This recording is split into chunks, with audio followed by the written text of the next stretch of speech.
Welcome everyone to my channel. If you haven't been here before, pull up a seat, sit down. We are going to talk about the Dawn of Yangchen by FCE. Let me get the cover first, because obviously we got to read. Okay. We've got to read. So, okay. Yangchen's inexperience may prove to be her greatest asset. Plagued by the voices of avatars before her, for as long as she can remember, Yangchen has not yet earned the respect felt for Avatar Setsu, her predecessor. In an era where loyalty is bought rather than earned, she has little reason to trust her counsel.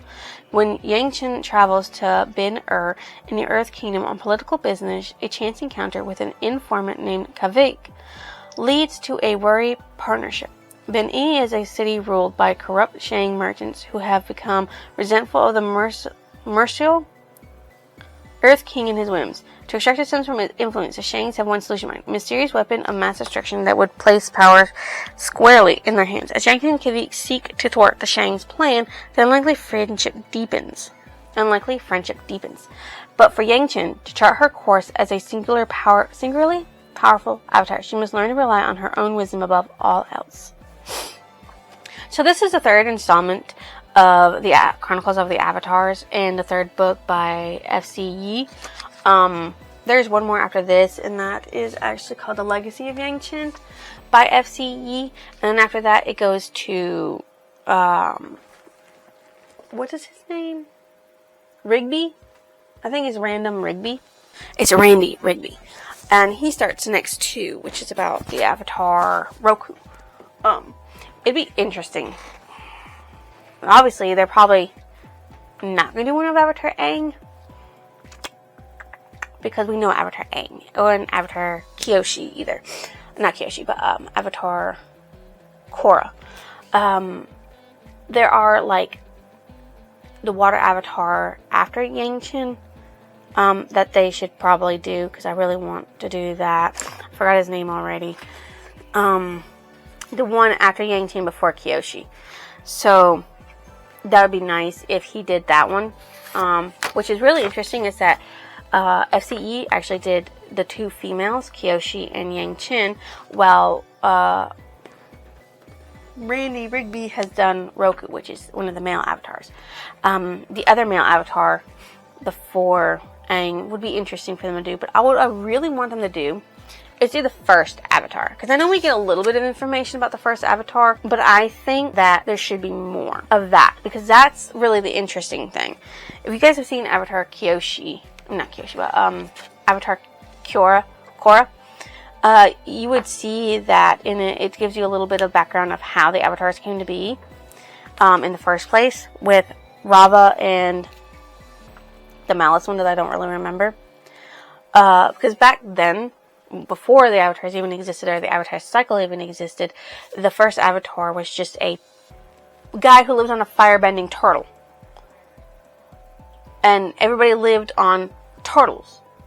Okay? You had the air people who lived on the air turtle, who gave them air bending. The fire turtle, which gave them fire bending. The water turtle, which gave them water bending. And of course, the earth turtle, that gave them earth bending. And of course, when they left their villages to go hunt in the forest with the spirits, they were given their bending ability. But when they came back, they had to give it up. So, doing a book about that would be really interesting. So, I would like that. Anyways, back to this. This is actually really good so far, what I've read, which is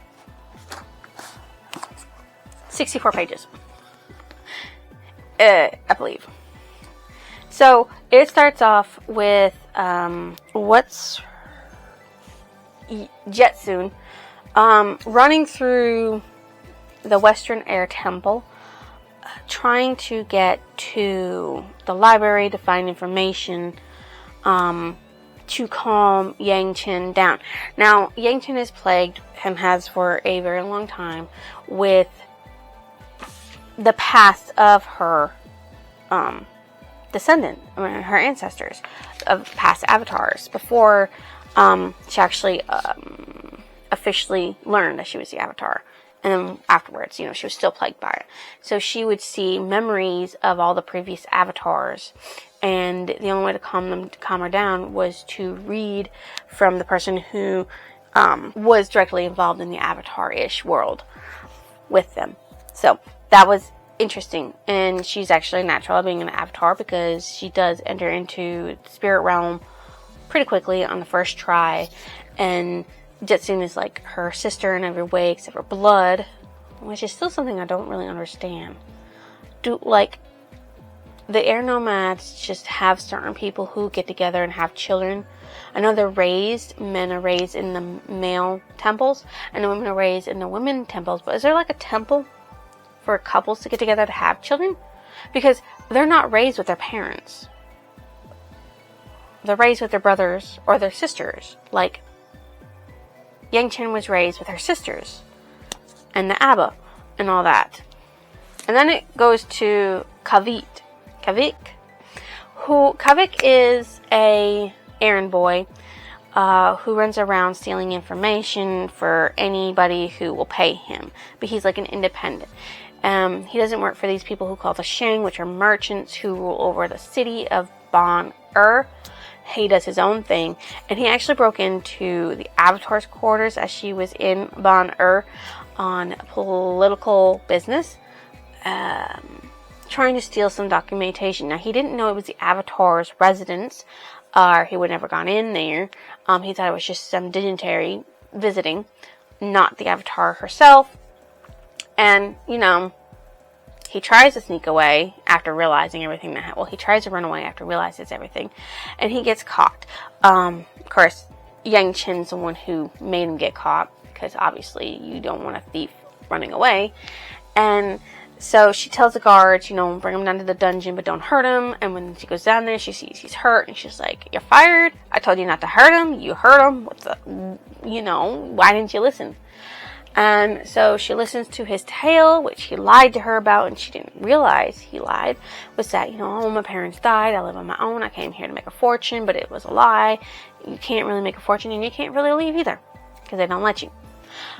And so she gives him money, saying, "Here you go," and then she follows him, after she lets him escape, all the way home to his house. And then she doesn't bust in, she knocks on the door politely and says, "May I come in?"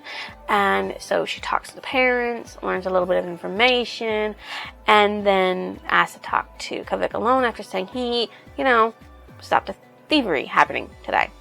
And he had to make up a lie about the thievery, obviously, because it didn't actually happen. He was actually the thief. And so she said, "Can I talk to him alone?" And so she speaks to him, and she's like, because she sits there and says, in it, like, where is it? Everyone you meet in Ban-Er, not Ban-Er, is in someone else's pocket. From the moment you appeared, I was trying to figure out whose pocket you were in. Now I finally have the answer. Mine. You're mine. Now you're in mine. And then he's like, "I'm not going to work for you." So she's like, goes out to, she goes out to his parents, and he's like, "I've officially decided to make him one of my companions, my official companion." And so he has to accept, because obviously his parents are impressed and everything. And I'm guessing they're hurting for something, because, he does mention in the beginning that, that this person, this great bender named Kalan, would be able to, do awesome things with his water bending. And that he was the lesser, because he couldn't. And obviously, he says, "You told me to wait. Don't know why they're waiting. What was waiting gotten us? When I am out there, I am looking for him." Oh, him. It is his brother. "I am following leads. I am working to get Kalan back." Kalan back. So, something happened to his brother, and that's what he's doing, all that he's doing for. While his parents are just twiddling their thumbs, waiting for a letter or something to show that he's alive and that he's well and that nothing bad has happened to him. The next chapter goes on and talks about how she's trying to fix Ban-Er from its inequalities, but she's really limited. So she's going to this meeting with all of the Ben Shans to try to talk them into making things better for those who are lesser in it. And she points out to one of them,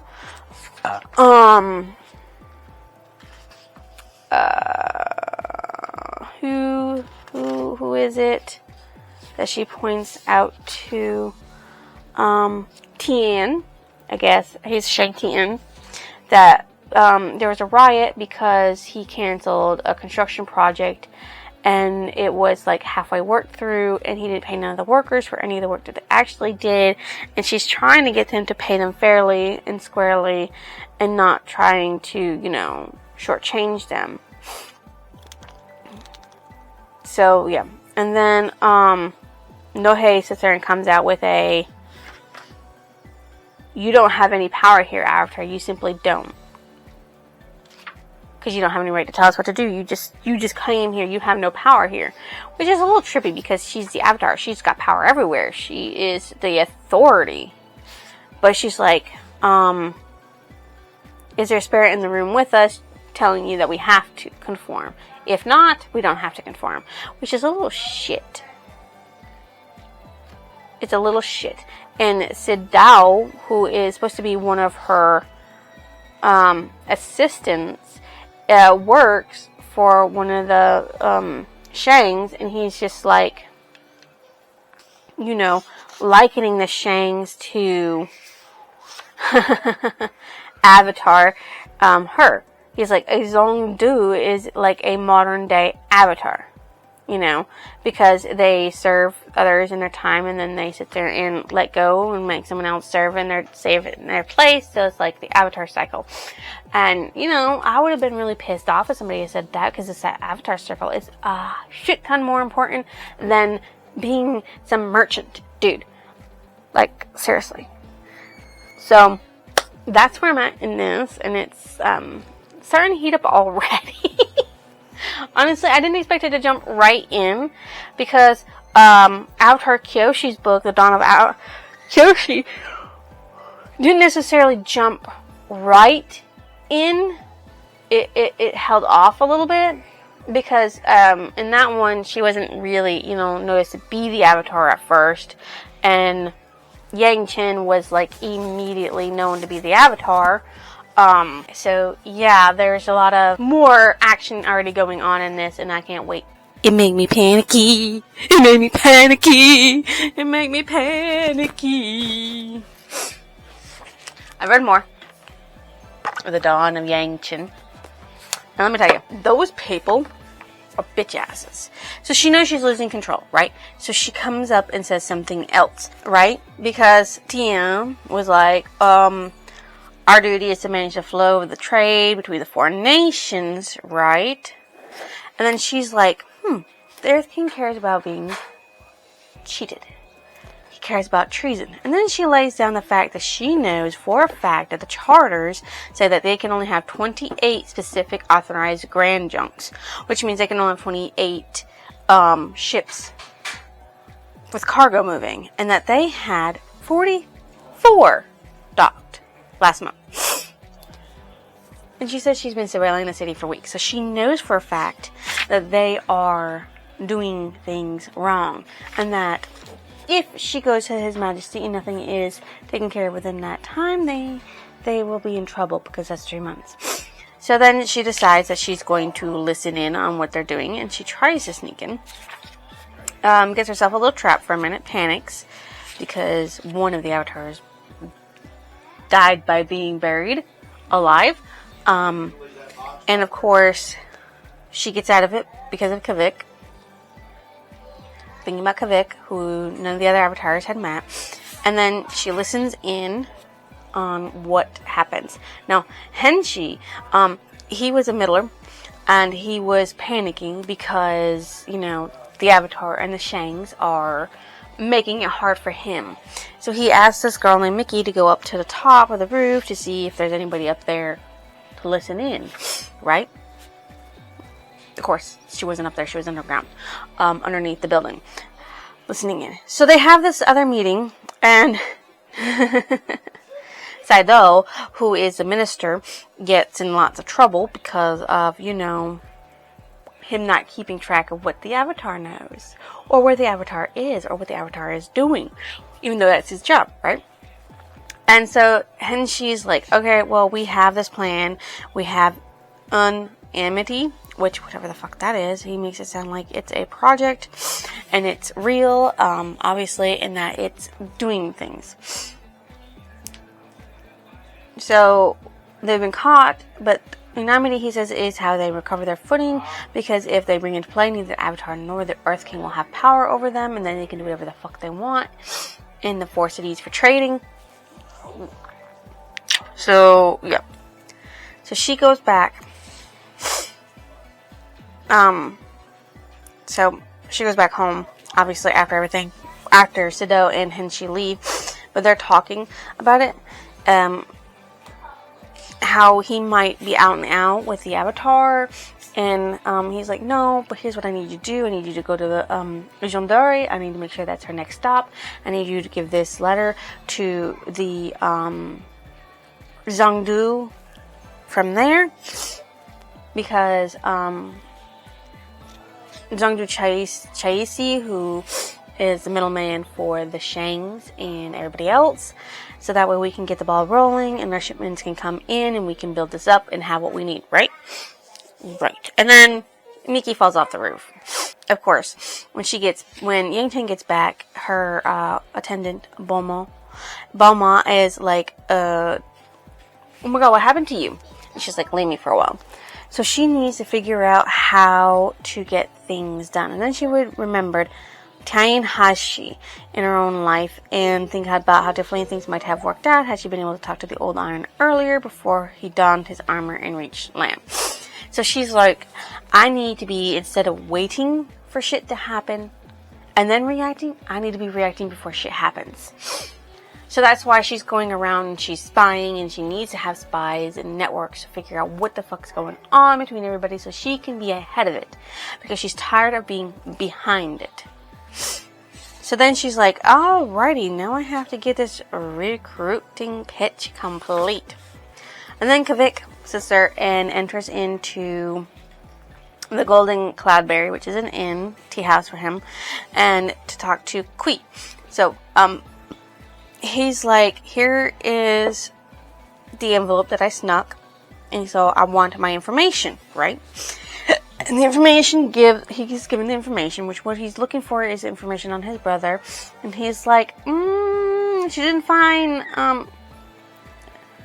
Kaelan's name in the approved section, but she did find a description, Water Tribe man with 8 fingers applying for exit out of Bin destination to be determined, which is really rare. That's got to be him, right? She says a pass was granted around the last time you or I or anyone else heard from him.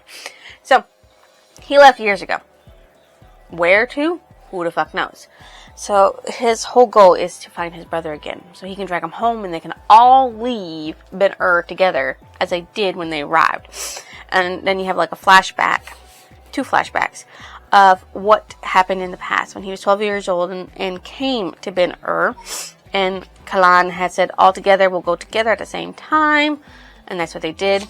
And he was thinking, like, maybe this new land wouldn't be so bad, and then he remembers working as a junior clerk at New Quinn Quaz, which is a accounting firm for waterbenders, and how his brother had eventually stopped going and then got fired and then became a runner, lackey, a spy, and then he sat there and sold one of the major customers from them to another company, and of course lots of people got let go, and that's when Kavik and his family were treated as traitors because of their obviously stick together, and water tribes usually help each other out. So there's that. And that was the start of his quest and him trying to track down information about his brother, and that's how he came to work with Kui, who's his broker, but the only one who gives him sources of what he can do to earn. And the only thing he really wanted was information for the most time. And so he asked Kui, what are you going to do with that letter? He says, buy my way out of here because I want to leave. And then the owner of the tea room sits there and says, get out, or order something or get out. And so then the disguise, Yangchen, comes in and he's waiting for me. And so then they talk about how the fact she was spying on him with the broker and everything else. She's like, so this is what we need to do. And she's like, we need to figure out what they're doing. And she says, she talks about what she saw. I don't know, logic would dictate it's some kind of weapon, because she doesn't know what unanimity is. And she's like, we need to determine what this thing is, and now we need to get a hold of it and make it go away quietly, so where nothing happens and I'm out on top without causing a massive battle of any kind. And he's like, well, why aren't you out there keeping the peace? Because it's like the town square is, things are happening again, because ever since people had gotten a hold of Tien, forcing him out of his shrine, people have been gathering in the center square, trying to get people to listen to the fact that, hey, we're not being paid correctly, we're not being treated right, and we need to get this out there. And she's like, what would you have me do? Go out there and tell everyone to go home? And he's like, no, not really, but you know, it's difficult. And she's like, I need the scheme. So she's like, a feather's weight moves a wagon's load. She goes, the scheme, as you put it, is where I apply the feather, if I can even manage that. So, he asks a stupid question, which he knows the answer to, is this drop engines? She's like, yeah, we are about to make powerful people angry. And she's like, well, I have a price. And he's like, what is it? And she's like, what is it? And he's like, I want passes for me and my family to get out of this city permanently. And she's like, okay, I can do that. It's just that, as you said, as your parents said it themselves, Ben-Er control office is very corrupt. And if I get names with your passes put on through the system, people will know you're working for me, and that will devalue your ability to do your job. And she's like, I don't like that I have to withhold your reward. I want to give it to you, and then you do what I want. But I can't. So you're going to have to do what I want, and then once all this is blown over, you can get what you want out of our deal. And he's like, yeah, no, I don't understand it. It's tricky. He's like, but if we go in this order, you're withholding payment. Makes more of that you're simply trying to use me to get what you want. And he's like, well, welcome to Ben-Er. What other options do you have? She says, I do not. I need an agent in Yonder immediately. Which is what Kavek is going to do. So then she sits there and grabs a hold of him and says, look me in the eye while you answer. Don't blink. So she asks about the money that she had given him. And he's like, well, I gave it to this woman who goes around and runs a kitchen to feed the hungry. You know, she'll put it to good work. And now she asks about, are you working with a Shang? Are you planned? And he's like, no, I don't work for them. And he understands what's going on. That she's trying to read him to see if he's lying or not. And he does answer truthfully. She said, I hate the city with every fiber of my being, and I want nothing more than to leave both it and you behind. And she was like, well, okay, well, I guess I have to trust you for now. So they've agreed. So we learn his parents' name, which is Ujurak and Tapisa. And they're like trying to cloister away their son because he's sick. Obviously, it's a fake. While he goes out as someone named Jing Li to go do the work he needs to be doing outside of Ben-Er. So he goes to the Northern Air Temple, and he finds, obviously he gawks at it, but then he finds like a freaking hospital where there's a lot of sick and dying people. Now, the Avatar is in there healing people as she's going about. And she's talking with like the head abbot Sonam, who's like, really, why is this person here? And she's like, well, they're technically not my spy yet, so they're going to be here for everything. She's like, we're drowning. This is one city out of bounds. Never mind the world. I need him. So this woman has this high fever, and she's trying to heal it, but it's not working. And they're like, she's like, I need to get her into more water so that way she can get the fever down and break it, so that way she can come out alive. And Kavek grabs a whole bunch of snowdrift and melts it and brings it along, saying, get me out of my way. And then he surrounds it, and he helps her heal the lady. And it's like exhilarating because it's the first time he's ever actually healed somebody and saved them, because they break the fever. And she wakes up, and then she's like, where's my son? And they're like, oh shit, we only found her. So her and her son escaped from Ben-Er without passes, and didn't have a lot of stuff, and it happens more frequently than what Kavik even knows. So people are trying to escape Ben-Ur by leaving behind most of their possessions and only taking what they could carry to leave. And within the conditions of the snow and everything, it's a very bad thing to do. So most of them are getting sick and dying, and that's what the hospital is there for, to make sure that, you know, they have the ability to treat them. And Kavik is like extremely worried about the boy. He's like, what are you gonna do? And he's like, well, we'll go out and have somebody search for him, but that's all we can do. There's nothing else we can do. It's just like, you have to let it go to you. You have some wins, which you saved a woman, and now we have this loss of where this boy is missing. But there's nothing we can really do about it. And she hates it. Noajan actually means arrow, which is kind of cool. And he is like super into flying, Kavik is. And it's actually quite funny because it sits there and says the noises that came out of his throat was made of pure acceleration. So talking about him flying on the bison. Now, it doesn't talk about him actually flying the bison until later, but there is this wonderful art piece of him flying Nijan with the avatar Yangchen on the back of it, watching it. And he's like, not pure joy there. He's like, oh my god, I want to make sure I'm steering right. But still, the pure joy of flying. And he's like, do you ever get tired of that? And she's like, nope, I haven't yet. And so he goes around gets an escort around the northern air temple, sees a bunch of awesome, wonderful things, and then he gets attacked by a lemur. 2, pick and pack, which are her lemurs, right? But before that, they're having a discussion. He's like, why is there a difference between the person up here and the person down there? And she explains what happened. And she explains about how I think it's Tianhashi, right? Where she fought the spirit, and she made a deal with the spirit that the people would take care of the land properly, and the spirit would just leave them alone.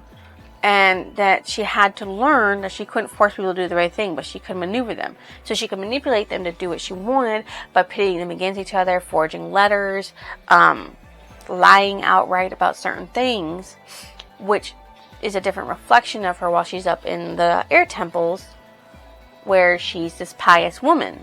Of course, you know, she had to do what she had to do. And he's like, well, what does your sister think about all this? And she's like, I don't know. She died a while ago. And he's like, she's like, I'm sure she'd tell me to slow down, just be less rash, stay focused. She's like, how do you know that, you know, she was older? And he's like, well, I had someone like that in my life. He said there was another runner, which is kind of true. But at the same time, it was his older brother, whom he missed dearly, who wasn't there to guide him anymore after he left. And he's like, you know, I understand. He goes, suppose you and I are stuck to decide for ourselves, aren't we? No one to tell us which path to follow. She's like, that right.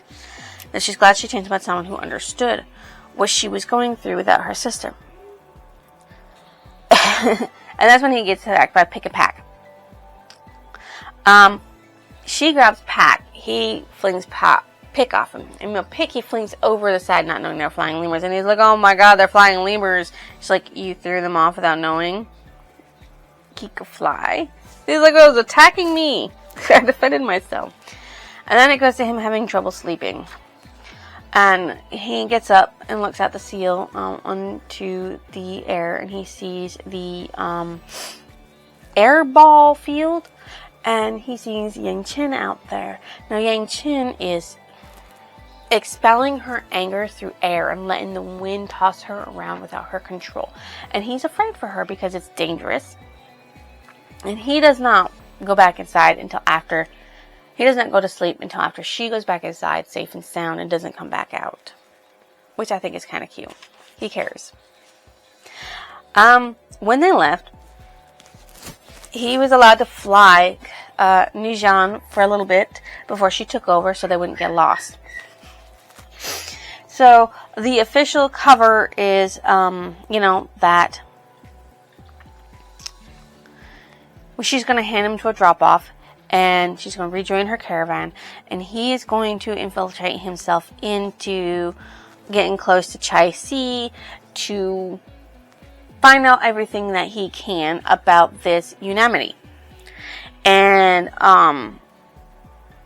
she's like, you sit tight until I return from groveling in front of Zhengdu. It shouldn't take long because she'll refuse me. But you gotta get into the city first. I can't do it otherwise. And he's like, well, why can't you get other people to do it? And he's like, well, they're old and they've lived there for a long time, so they know him. You don't know nobody. And you're like, oh, okay. I get it. She's like, the boat won't be here for another hour. I'm dropping you off. So she makes this thing blow up with a buoy, like a buoy, and she drops him into it. And he's in the water. And she's like, consider it payment for trying to kill my lemur. He said, Pick forgave me. And she's like, Pack did not. So he's riding the waves, waiting for somebody to come and get him. And of course, they, the person who comes is an old man. He goes, hey, you're kin. They announce themselves, and he's like, my name is Tayagum, and everything like that. And they discuss some things, like, Mama Ayonurik, who is the person who, feeds the poor, of course. And then, the waterbender, Tayagum, sister, and uses a rope around his neck like a rope to, have this thing. Law's fins, what do we have here? It's a good thing I found you. What happened to your boat? He says, a rogue wave knocked me overboard. I should never have been sailing alone. I'm lucky you came along. And he's like, look, I don't know what kind of raggedy kids games you play in Ben Ern, but in Georgia, you better keep your head on. And he's like, you shouldn't forget your passphrases next time. So, yeah, that's where I'm at. About 132 pages in to the story so far, and I'm enjoying it. I was actually supposed to stop at 130, but I read an extra page because I was like, oh my god, he's being choked. I need to read more to know what's going to happen to him. If it was a setup or not. And then once I realized it wasn't a setup, it was just trying to pass codes. I'm like, oh, I can stop reading now. He's fine. He's fine. I got other things to do, and I can't keep reading. So, that's where I'm at. And I'm enjoying it. I really am. I mean, I know that's only like 324 pages, and I'm like 132 pages in. So like I'm probably about almost halfway to it. So yeah, I'm enjoying it. I finished a book without updating you in a while, but that's okay. My cast is high. That's okay. Would you get out of the way, sir? Good sir, you're in the way. Why do you want my attention right now?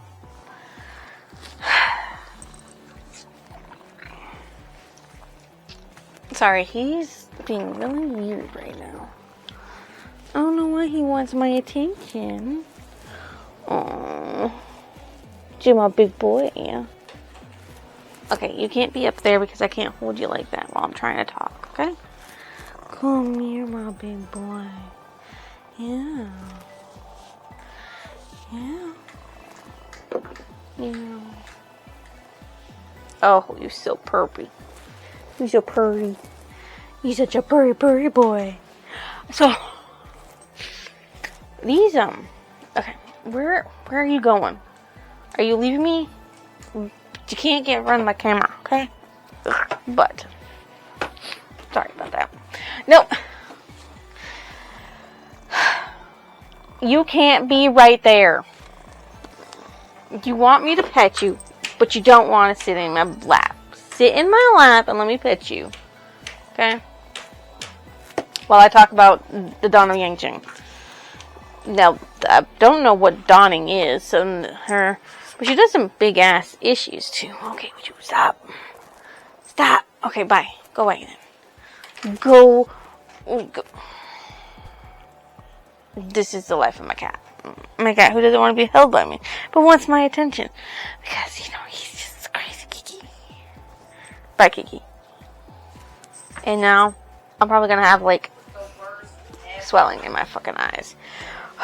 Okay, so where I last updated you. So, he's trying to get into John Jury. Right? Okay. And Tayagum is trying to get him in there through something, but the wrong harbor master is there, right? Okay. So it's the wrong person. And, when he gets up there, the harbor master Lee, because there's always Lees. There's too many Lees in the Fire Nation. Just too many. Too fucking many, okay? He finds out Ping was terminated for incompetence, and, of course, he's trying to pretend that his, assistant is injured, so he can get in. So he does get in, right? And when he gets to the safe place, he kind of faints, but before, he says, I'll leave you in Akudan's care for now. I've got to go smooth things over the dock. I'll be back. So, Akudan comes down, and Tefek sees him, and he's like, oh, well, I have to sit there and, fix your nose. It's gonna set your bone. And, blinding pain, he knocks out. And when he wakes up, Akudan gives him blood soup. Akudan and Tayagum are waterbenders, from, I don't know if it's North or the South Pole. It is the North Pole. And, former North God. Thin Claws, apparently. But they're also husbands.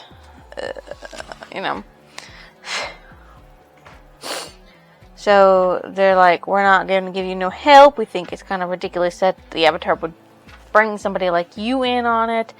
And, he's trying to talk them up, trying to figure out stuff.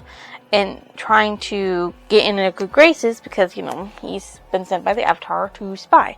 And I'm like, yeah, you're not going to make it. You're not going to be able to make the spy. So, he's like, yeah, the Avatar is going to come after she speaks to Chessie, about, not doing things. So when she lands, she gets escorted to Chessie's hall, where she looks at some books on it, and she sees the complete works of Soken. She doesn't know who Soken is, or the complete works of it. So when Chessie comes in, they have these nice little small, so they're talking, and, she's trying to feel her out.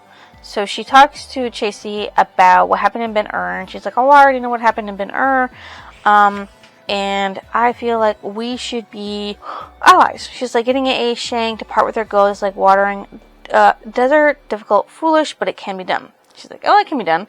We can make the city a fairer, more balanced place. She's like, what are you talking about? She's talking about, all of them. We can get all the 4 places that do merchants business get better off, countered. And she's like, Henson's just an empty set of ropes who got his position because he looks good in front of a crowd. Now the 2 of us has met and fallen in league, we focus on action, the road and wheel together. So she invites her to her garden to take a walk, and she's talking about how to get what they want. Which is basically frightening people into obeying, doing some things here and there. And she's like, I don't do violence. Sorry. She's like, oh, yeah, they're there. And before she leaves, she goes, one more thing. I have this message for you that came to me by mistake. Of course it didn't. She probably intercepted it. And she opens it up, and she's like, from Duke Zoilan of the Sawang clan. Something bad happened there. So she immediately goes that way. Of course, that means that the Avatar does not check in, and it's 3 days later, and he's like, oh my god, what are we gonna do? And he finds out that the dock loaders are unhappy with their work conditions, things are stifling, and he's like, well, what can I do? And they're like, it's like, there's a way to get in. I'm talking about, doing some, going in to get in on the crowd, to get in and work for Chessie as a errand runner. So he decides to go to this thing where trials happen. And of course, he goes to the past show, which could be stalled out near indefinitely, and sits still and, plays with it, but doesn't actually do much to get it moving.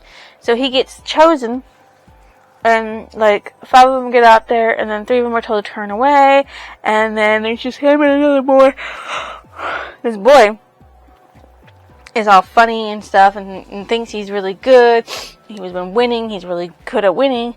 And then he sits there and he mentions Chase and how they were being tested. And Kavik pretends to be stupid, going like, what test? Who's she say? I don't know that. And they're like, well, you can go back. Bye. And so he's like, we were watching, but we like our runners who can play dumb and avoid being noticed. Welcome to the association. So now he's just ceasing with the boss. Of course, he thinks boss is Chisei. And he meets Teal, who is the man in charge. And he's like, we got a job for you, waterbender. And he's like, how do you know I'm a waterbender? Well, you keep looking to your element. So that's how you do it. And he's like, we're going to go show you to our partner, but they're doing a competition. So you have Siguro and Jujinta doing a knife throwing contest. Jujinta says, you said if I lose, Siguro gets my spot on the next job, right? So I said. So he sits there and stabs Shigoro in the shoulder and says, I lose, but I don't think he's going to be employable for a while. Well, there you go. That's how they get that's how they get to become partners. Then it flops over to Yangchen. Yangchen is in Inca, where Duke Souls and of the Sawa family is. She's met by Lohe as well, and they talk about shit. So basically, she had made a deal with the Phoenix Eels that the humans wouldn't go and to a certain area of the island, and they would leave it alone, and they wouldn't do any drilling or mining or tending to the farms. And that some people who didn't believe that something would happen if they broke the promise. So people went in to go drill and everything, which she later finds out when she goes to the site, and she's like, our children have been plagued, and they're like not waking up, and they're just going to waste away, like our future generations. So, what all of the older people do besides Duke Zorlan and Lohi is they take their top knot. Now they're Fire Nation, and Fire Nation, what they do is they, men and women, their honor is their top knots, which is basically these things on top of their heads like this. Even if they got like long flowing hair, they have this top knot. And what they do when they are dishonored in any way, shape, or form is they just take and cut the top knot off, and effectively cutting off their hair and everything which way in that. We see that in the Kyoshi when Hiran sits there and cuts off her top knot for dishonor, and it's something that the Fire Nation takes a lot of pride in, to the point where when they cut off the top knot, it's like a symbolization of guilt, association. I mean, like, they're terrible. They feel so terrible about it, and it weighs on them so heavily when they don't have their top knot. So they're like, this is what we're going to do, right? So Lohi and Zolan sit there and do their top knots afterwards. So that way she could do that. And she's like, she was walking down with them. She goes, tell me something. The family heads who broke the agreement, would they have listened the first time I told them the treaty was the word of Avatar Setsu himself and not mine? Now, Avatar Setsu, it was a fire bender. And he was from the Fire Nation.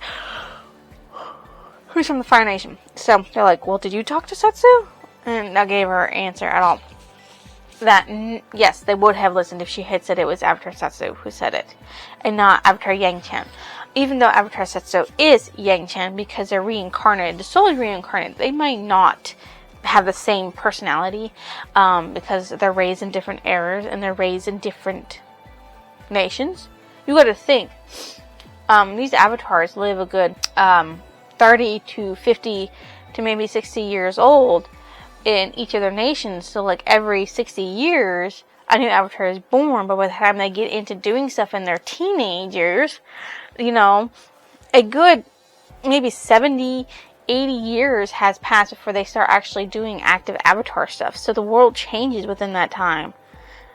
So it's really flowing. So she goes down to see the Phoenix Eels to talk to them. And, of course, they call her a little egg. Don't know what that means, but she wants them to release the children from the sickness.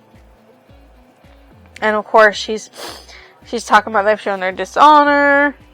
And she's like, talks about how Old Iron listened, and in return he received perpetual obeisance. So now she had to suffer, and she had taken pain in watching somebody in the spirit world being lost, and it was Jetsun. So we know Jetsun was lost in the spirit world. Yeah, we're not sure why or how she got lost. So she's like, the children's ceremony, they're not punishment enough, and then she's like, a lasting toll. So she negotiates a bunch of restrictions that the Shaolin clan has to do, and this way it appeases the Phoenix Eels, because they don't want this shit happening again. And she's like, I don't want to come back to this again, so I'm going to make it really difficult for them. So when she comes back, she asks what day it is, and it turns out, she was gone for 3 days. She says the children were raised from the sickness, provided some conditions are met. She's like, you may not regrow your hair for 50 years. So they have to live with their dishonor for 50 years. And that makes a lot of sense. He's like, we'll be humiliated for a generation. Better a generation of humiliation than the generation dead, she basically says. And she's like, but the next generation will live, And that's what it really is. So she does a lot of greetings. She finds a note when she goes to her Bison, Nujian. It says, greetings after Tracy here. And it says, given our new partnership in charity, I'm hoping we can be less formal with each other. By now, you will either have solved the Sawai's spiritual problem or let them drink fully of the bitterness they concocted for themselves. If you're wondering how I know the full story, well, it's amazing what you can learn about someone if you hold their debts. I would wager you found a perfect solution, Avatar, because I believe in you. And I am not alone in that faith. Why, the other day I met a boy from Ben-Ur seeking employment from me. He believed in you a great deal as well, right up to the very end of our conversation.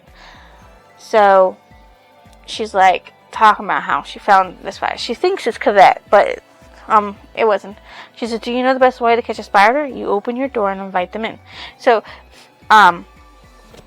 she's worried about Kvet. So obviously she immediately flies back to Janduri to make sure that Kvet is alive and well and safe.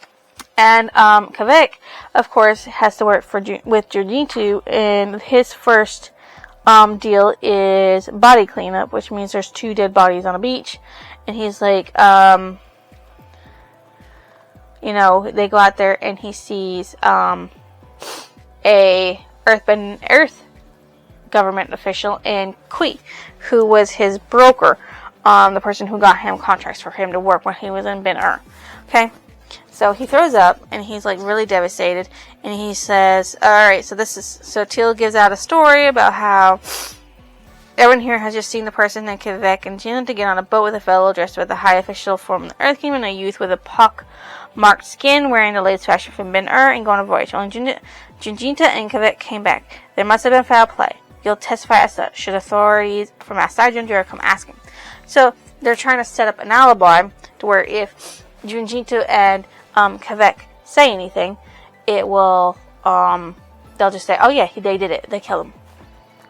So they have to sit there and toss him overboard. So Junjinta and Kvet go out onto the sea, and he sits there and encases them in ice, and Junjinta's only there to make sure, he has to chop them up and itty bitty little parts, which is really disgusting. So when he gets back to the safe house, the Avatar's there, and she's really relieved. So Kvet go back to thinking about his brother. So this is where we find out how Kailan lost his 2 fingers, because he's 8-fingered. And it was because of frostbite, because they got lost in a storm, a vicious blizzard, and Kvet started tearing up the leather from his own glove, chewed it softly so that way he could give it to his brother, Kvet, to eat, as a way to keep him alive and keep him going. And then they finally make it back, but he's lost 2 fingers because of the frostbite. Yeah. So that's like terrible. So of course he had passed out that time. Konami says, you gotta stop passing out my in.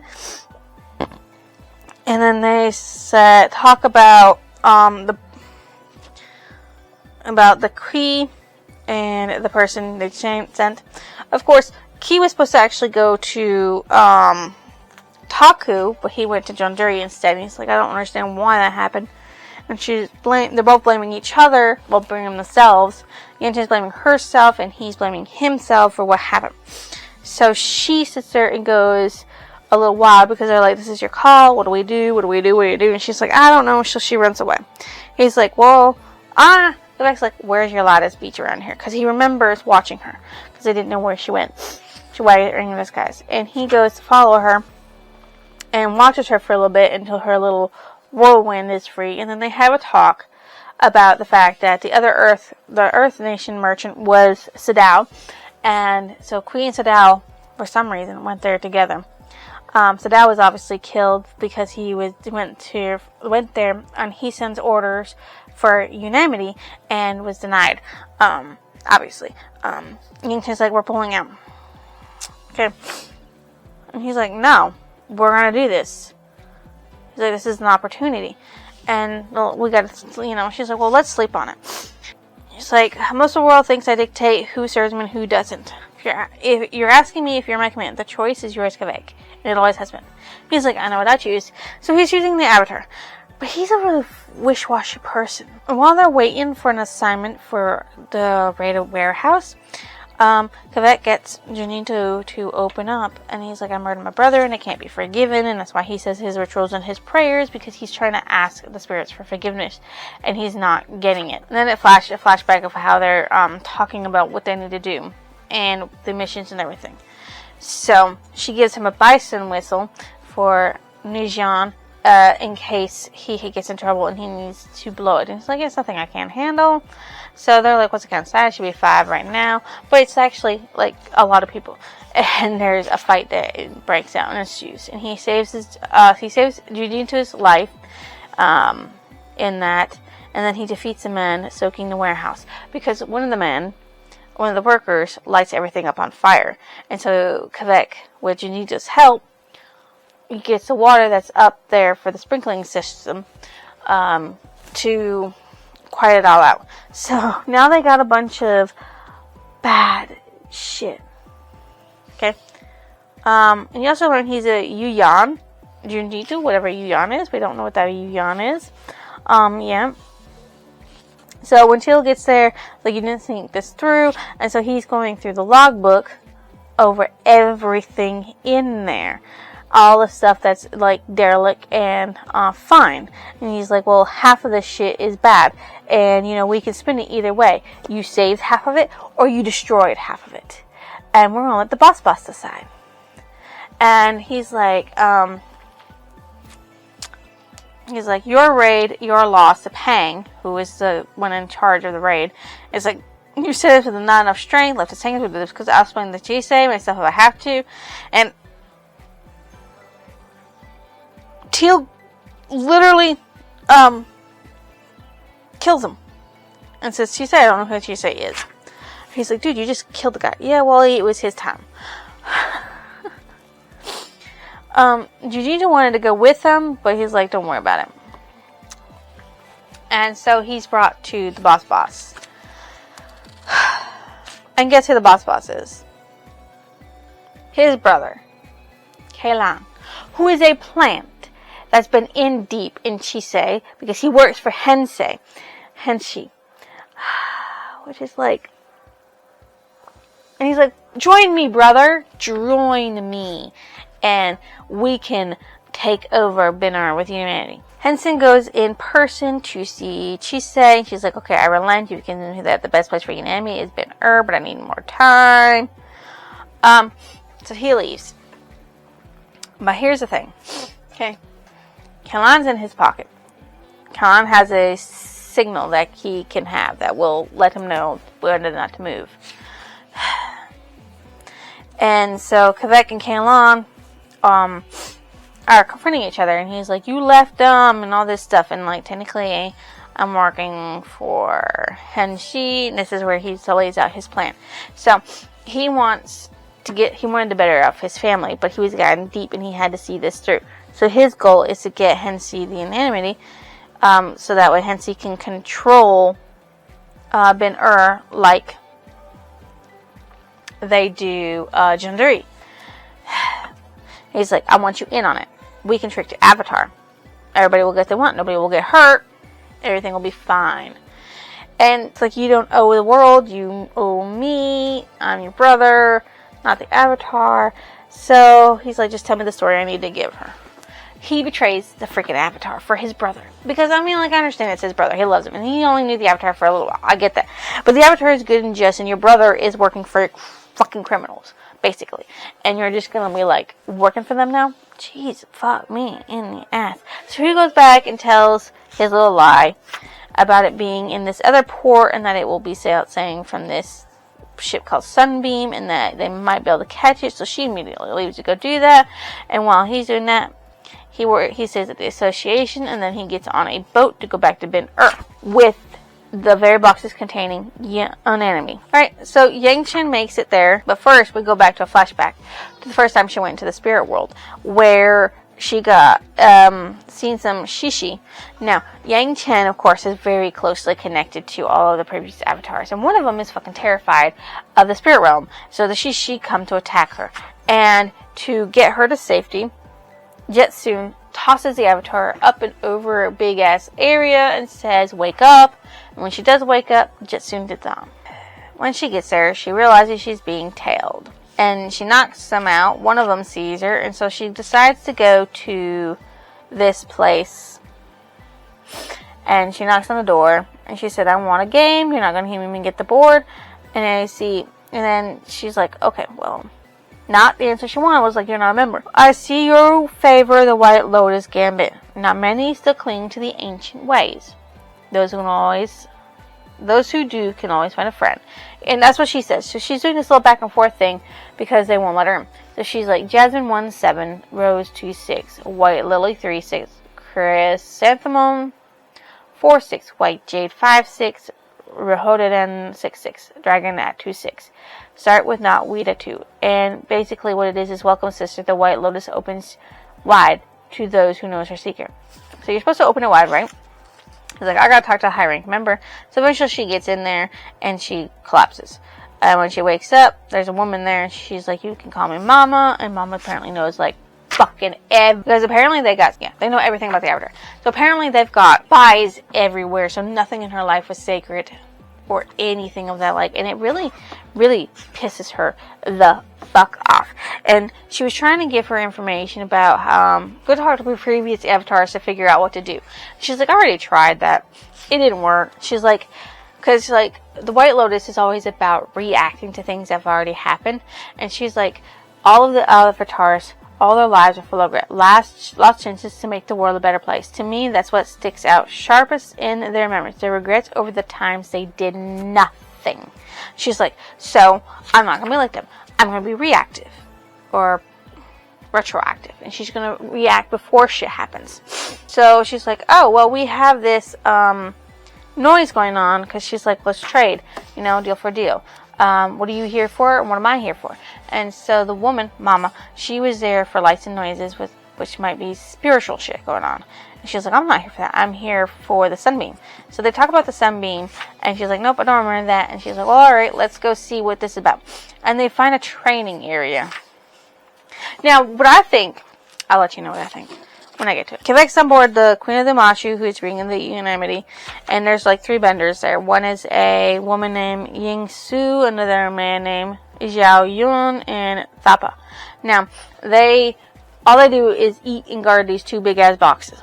So when they approach and it's loaded off, a fire blast breaks the rope that's carrying it down, and now the shit still done. He's like, fuck. Quebec's like, all this stuff is piles of stones, cheap seal blanks, and he's like, crap. The 3 firebenders were an enemy, and now he's lost track of them. They're gone. He wants to find Messenger Hawk fast because he knows what unanimity is, and it's in Ben-Er. So he goes and finds Bomo, who knows what he looks like, and so they're like, I need to get a message. And they're talking about how they can't get a message to people in Junduri. She's like, well, it don't matter. port to Gek immediately, and I've already got a person in Yandere who can get that information out. And then they find out what an enemy really is. It's like big as booming explosions in the sky, which is terrifying people every fucking where, to the point where he actually runs back to his parents. So they stay there for a while, and all through that time, he's trying to figure out where the 3 guys are, so he's going out searching for them whenever he gets a chance, and then eventually he gets a knock on the door to his house, and he goes to look, and it's Jujinto. He's like, holding out the whistle. He's like, you were right. The answer came to me. So, come, everyone's time for you. So they all go. Him and Jujinto go defeat the Avatar to make a better plan. So, that's when you learn that Theppa and his crew worked exclusively to make themselves as powerful, where they suck in a lot of air and it blasts out to be used.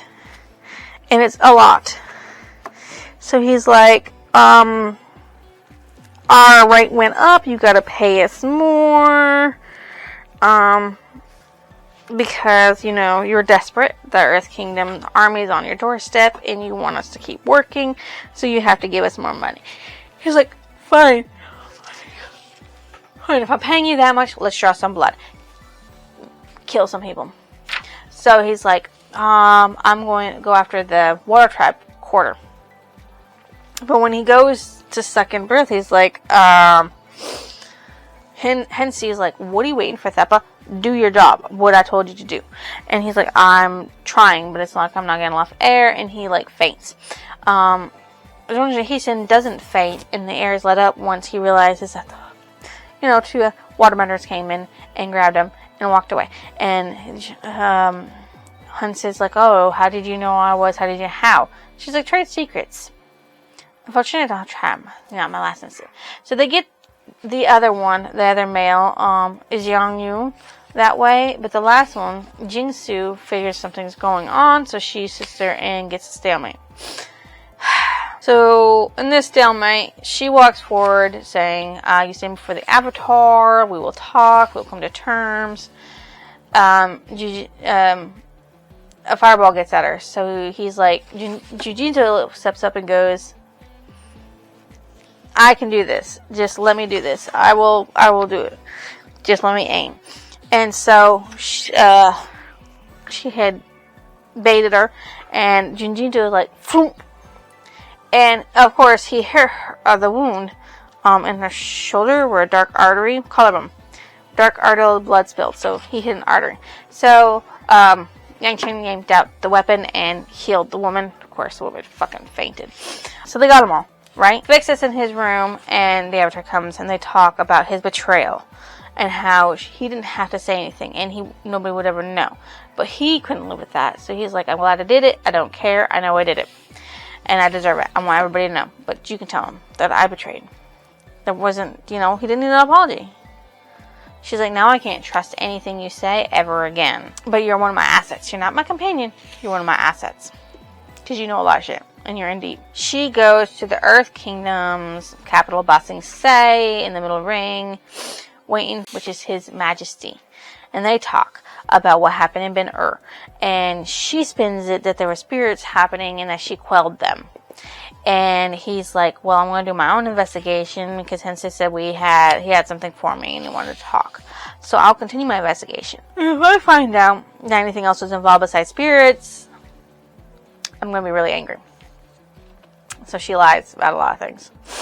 About how she's going to reform Ben Ur, thanks to her predecessor, Setsu, being the one to step in. Of course, it's all a lie. And he's like, okay, well. So she goes back to the Northern Air Temple, where, obviously, there's, the 3 people who were there, with the, air nomads watching over them, because, they can take away the air and make them faint again. So they're just, the 3 firebenders are just there. She does have a quick talk to Theppa, who's obviously thinking about escaping, but they're waiting for their little escape, and he's like, I'll just stay here for a while. Don't worry about it. You can't keep me here forever. Of course, Sonam, who's the head abbot of the Northern Air Templars, disapproving Henson's in his own little area, and he's like, let's make a deal. You pardon me of every wrongdoing, and I'll give up a name, a person, a plant that's deep in Chise's organization. Of course, she already knows who it is. And she's like, nope, don't want it. So she goes up to her room, and she's just thinking about everything. And how she wishes she could give up everything about being reactive and just let it all flow to her and her just fix things after it happened. Because so that way she could go find Jetsu if Jetsu is alive in the spirit world. And she's like, she gets startled by the abbot coming up, and he's like, do you remember that woman in the hospital? The one you hit with your waterbender friend? She's like, yeah. She's like, we found her son. You did good. You never gave up on her. And because you never gave up on her, we got her son, and he was alive and healthy and wonderful. You want to go see him? She's like, maybe tomorrow. There's no rush. Kavek wanders around Ben-Ur, hearing the residents talk about how the Avatar did a lot of great stuff, how the air nomads are there to do stuff. And then he realizes on his way home that he's being tailed, and he tries to get rid of the tail. But it doesn't work. He gets herded into this area, and this water tribe dude, who stalls him. And then he hears a thump, and Mama Ayanaraka, who's the one he gave the money to in the very beginning that he got the money from Avatar Yangchen, she's like, that was a white thin claw, a scout loyal only to the High Chieftain Oyalak, which is Northern Water Tribe chieftain. The fact that he's telling means your involvement in unanimity and his secrets are completely close to reaching the light of day. And he's like, how did you? It's my job to know things. And she's like, she thinks it's a high time they joined them. So the White Lotus are now recruiting him to their cause, which is interesting. So my favorite character, Pick and Pack, don't care. Pick and Pack are my favorite. Why? Because they're just fucking funny flying lemurs. My most disliked character, Henshi, because he wanted to terrorize people and then kill people. Terrible, terrible, terrible. What stood out as memorable? There's a lot of reference in this to a lot of stuff that happens in Avatar The Last Airbender, but there's also a lot of reference to Avatar Setsu, which I'm hoping we get some shit from that, because Avatar Setsu needs to come out. So we need to write a book about Avatar Setsu, because we got Avatar Kyoshi, Avatar Yangchen, and Avatar Roku, but you know, there's a bunch of avatars we already know about, and you just need to just do them all. Just do the Chronicles, all of them. Like, all of them. That's just all it is. Just all of them. You need to do all of them, okay? Okay. And I like the fact these little references are things you can connect the dots that were revealed in this show about certain people. So it's really interesting to read. I don't think I have a favorite passage. So my favorite quote would be, from the moment here I was trying to figure out whose pocket you were in, now I finally have the answer. Mine. You're mine. Yeah, that's a pretty good quote. Because she's just like, I want to use you to work for me. Sorry, my finger really hurts. God, and it itches now. I guess we could go with the high. Oh, they were flying. That's my favorite passage. It's 3 letters. 3 words. They were flying. When Kavek rides on Nujian for the first time. That's pretty sweet. What did I think of the end? What did I thought about the end of the book? It gives you a good cliffhanger. Not one where you have to immediately read the next one, because basically everything is still good. Even though we obviously know that there's, technically it's a duology, but also at the same time it's a Chronicles of the Avatar, so there's more going on. So we know that Yang Chen's story is not done.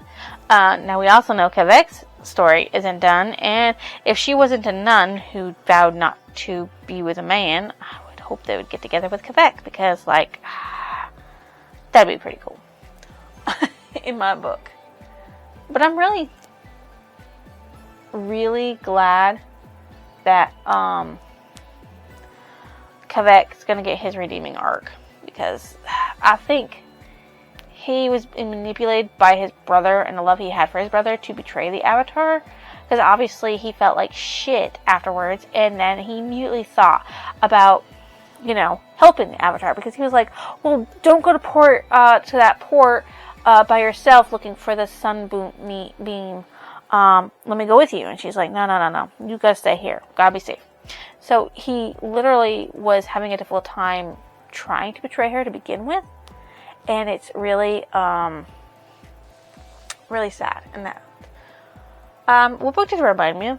The Avatar, Kyoshi book. Like the rise of Avatar Kyoshi, because it's like the dawn of Yangchen. I mean, the beginning of a lot of her greatness, I'm guessing, because they do, this one does gloss over, like, her actually being an avatar for a while.